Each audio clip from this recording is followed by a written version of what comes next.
The Lord be with you. And with your spirit. Our reading from the Holy Gospel according to Luke, Glory to you, Lord. chapter 13, verses 22 to 30. He passed through towns and villages, teaching as he went, and making his way to Jerusalem. Someone asked him, Lord, will only a few people be saved?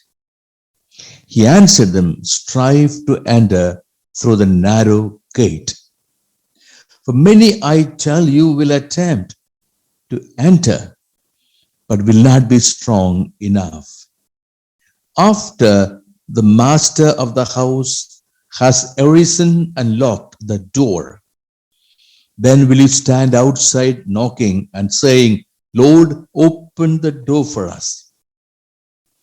He will say to you in reply, I do not know where you are from.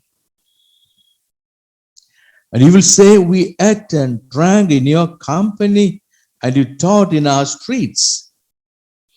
Then he will say to you, I do not know where you are from. Depart from me, all you evil doers. And there will be wailing and grinding of teeth. When you see Abraham, Isaac, and Jacob, all the prophets in the kingdom of God, and you yourselves cast out.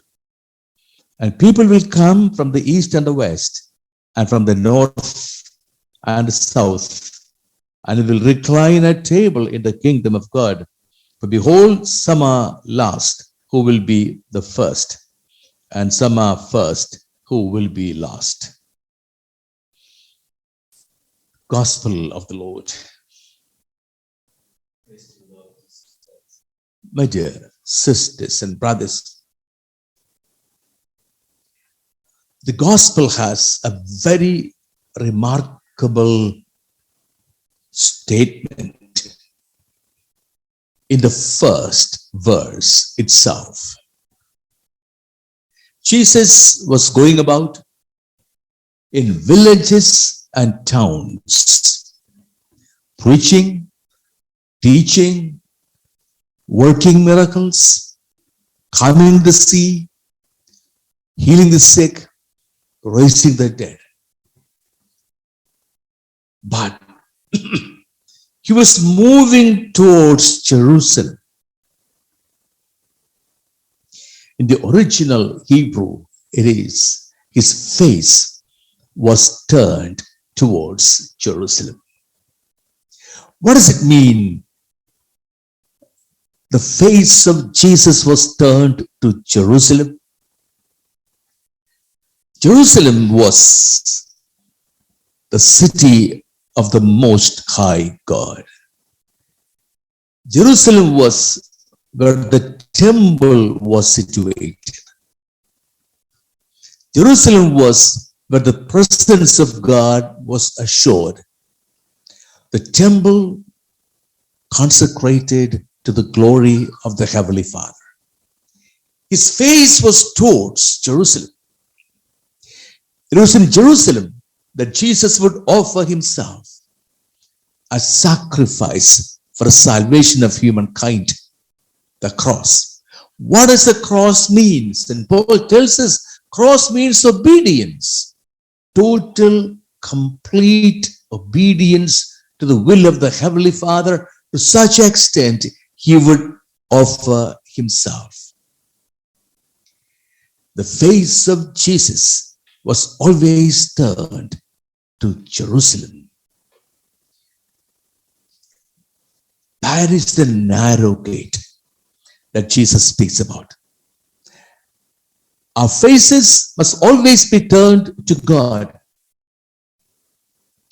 We might be going many places, doing many things, marvelous things, magnificent things, but everything intent on God, for the glory of God.